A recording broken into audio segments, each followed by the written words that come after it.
ಶಿರಾ ತಾಲೂಕಿನಲ್ಲಿ ಕುಡಿಯುವ ನೀರಿಗೆ ಹಾಹಾಕಾರ.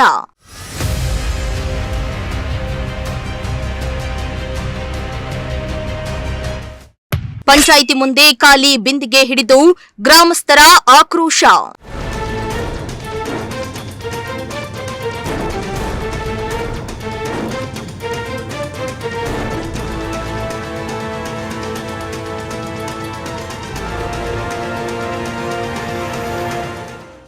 ಶಿರಾ ತಾಲೂಕಿನ ಗೌಡಗೆರೆ ಹೋಬಳಿಯ ಗೌಡಗೆರೆ ಗ್ರಾಮ ಪಂಚಾಯಿತಿ ವ್ಯಾಪ್ತಿಯ ಹೊನ್ನೇನಹಳ್ಳಿ ಗ್ರಾಮದಲ್ಲಿ ಕುಡಿಯುವ ನೀರಿನ ಸಮಸ್ಯೆ ಉಂಟಾಗಿದ್ದು, ರೊಚ್ಚಿಗೆದ್ದ ಗ್ರಾಮಸ್ಥರು ಪಂಚಾಯಿತಿ ಕಚೇರಿ ಮುಂದೆ ಬಿಂದಿಗೆಗಳನ್ನು ತಂದು ಧರಣಿಯನ್ನ ನಡೆಸಿ ಆಕ್ರೋಶ ಹೊರಹಾಕಿದ್ರು.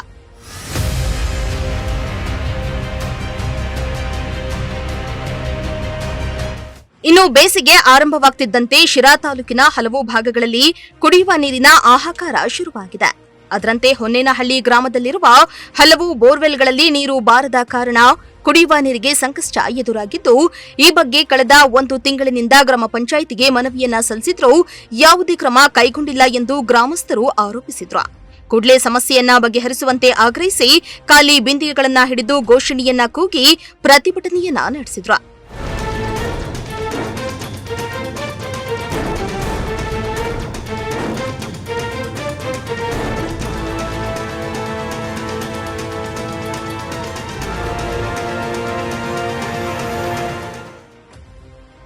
ಇನ್ನು ಪ್ರತಿಭಟನಾ ವಿಷಯ ತಿಳಿದು ತಾಲೂಕು ಪಂಚಾಯಿತಿ ಕಾರ್ಯನಿರ್ವಹಣಾಧಿಕಾರಿಗಳು ಹಾಗೂ ಗ್ರಾಮೀಣ ಕುಡಿಯುವ ನೀರು ಸರಬರಾಜು ವಿಭಾಗದ ಸಹಾಯಕ ಇಂಜಿನಿಯರ್ ಸ್ಥಳಕ್ಕೆ ಧಾವಿಸಿ ತಕ್ಷಣ ಟ್ಯಾಂಕರ್ ಮೂಲಕ ನೀರನ್ನ ಪೂರೈಸುವ ಭರವಸೆಯನ್ನ ನೀಡಿದರು. ಅಲ್ಲದೆ ಈಗಾಗಲೇ 2 ಬೋರ್ವೆಲ್ಗಳನ್ನ ಕೊರೆಸಿದ್ದು, ನೀರು ಸಿಗದ ಹಿನ್ನೆಲೆ ಮತ್ತೊಂದು ಕೊಳವೆ ಬಾವಿ ತೋಡುವ ವ್ಯವಸ್ಥೆಯನ್ನ ಮಾಡಲಾಗುವುದೆಂದು ತಿಳಿಸಿದ್ದಾರೆ.